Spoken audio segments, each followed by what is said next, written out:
Bonjour à tous et bienvenue sur ma chaîne. Je m'appelle Claudia Stéphane, je suis hypnopraticienne et je travaille avec les personnes hypersensibles et les surdouées. Avant d'entrer dans le cœur du sujet, permettez-moi de vous rassurer. Si vous êtes empathe, il est possible que vous ayez parfois l'impression de ne pas avoir vraiment changé, malgré le travail que vous avez fait sur vous. Vous pourriez même vous dire « je suis toujours trop sensible, je tombe encore dans les mêmes schémas, je ne vois pas de réelle évolution en moi ». Et pourtant, quelque chose a déjà bougé. Le sentez-vous en profondeur, en silence, et souvent sans que vous en soyez pleinement conscient. Quelque chose a changé. Les empathes évoluent rarement dans le bruit ou les ruptures spectaculaires. Ils évoluent en subtilité, en douceur, par petites prises de conscience antérieures qui, mises bout à bout, transforment radicalement votre façon d'aimer, de ressentir et de vous positionner. Mais il faut mettre bout à bout ces changements pour comprendre qu'est-ce qui a déjà été accompli et qu'est-ce qui reste encore à améliorer. Même si vous ne le voyez pas encore clairement, même si vous doutez de vous, même si vous avez eu l'impression de tourner en rond, votre équilibre intérieur s'est transformé, s'est renforcé. Chaque fois que vous avez choisi la paix plutôt que la confusion, chaque fois que vous avez écouté votre intuition au lieu de la repousser, chaque fois que vous avez pris un pas de recul pour vous protéger, chaque fois que vous avez dit non, même timidement, chaque fois que vous vous êtes accordé du repos ou un espace pour vous, vous avez progressé. Ces micro-actes presque invisibles au début sont les signes d'une véritable guérison antérieure et d'un retour à votre centre. Votre estime de vous s'est élevée, peut-être pas de manière spectaculaire, mais suffisamment pour que vos limites deviennent plus fermes, vos choix plus conscients et votre paix plus précieuse. Il est important de conscientiser cette évolution, pas pour vous féliciter de façon superficielle, mais pour renforcer la confiance en cette part profonde de vous, cette sagesse intérieure, cette intelligence émotionnelle innée, cette présence intuitive qui vous guide depuis toujours. Mais pour que ça soit plus clair, allons voir ensemble cet comportement que vous acceptiez avant et que vous n'acceptez plus à présent, non pas par dureté, mais par évolution antérieure. 1. L'incohérence émotionnelle.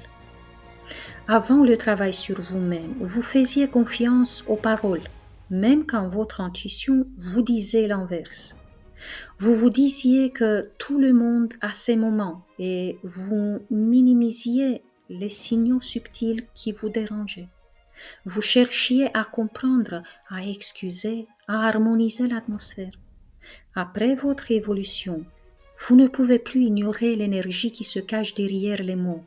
Vous sentez immédiatement les mots qui sont faux. Vous ne vous forcez plus à les croire ou à les tolérer. Vous choisissez la vérité, même maladroite, à la place de la fausse harmonie. 2. Prendre la responsabilité émotionnelle des autres.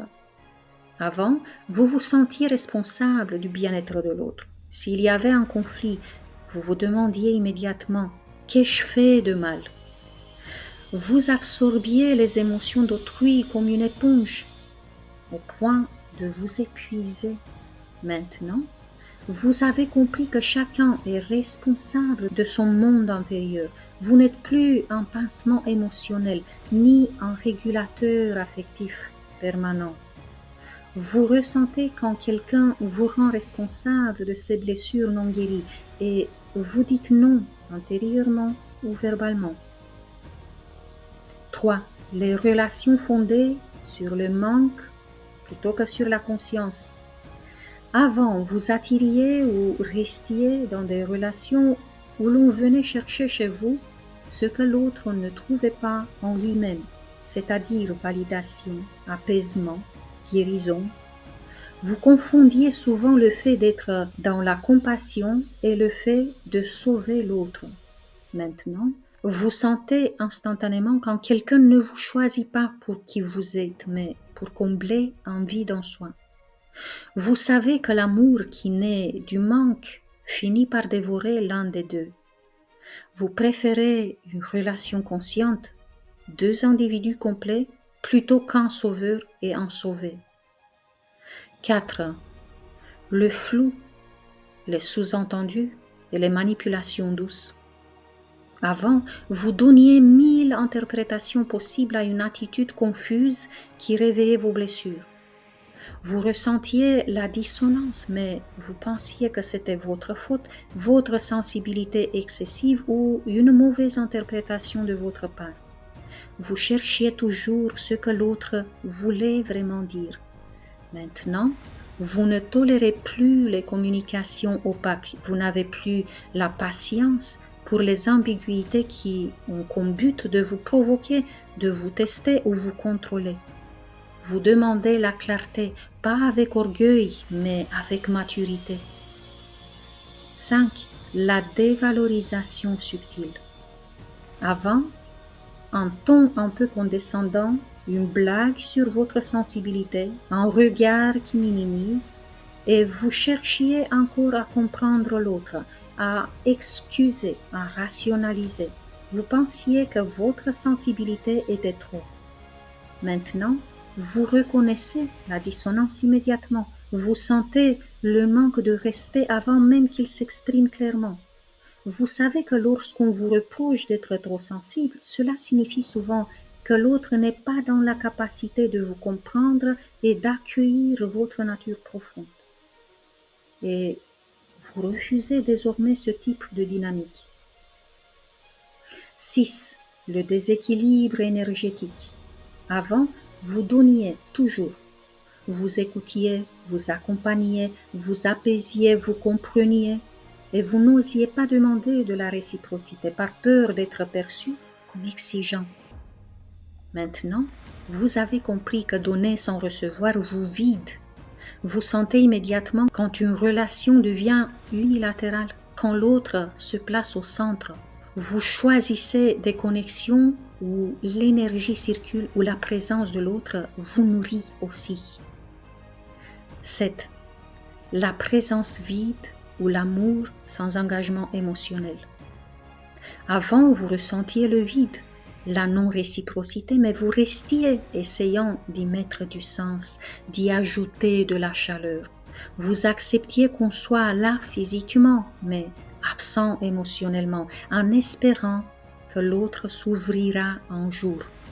Maintenant, vous reconnaissez le manque de chaleur humaine et affective dès les premiers instants. Vous voyez la différence entre être accompagné et être simplement entouré. Vous choisissez la profondeur plutôt que la compagnie. Vous préférez être seul que mal connecté.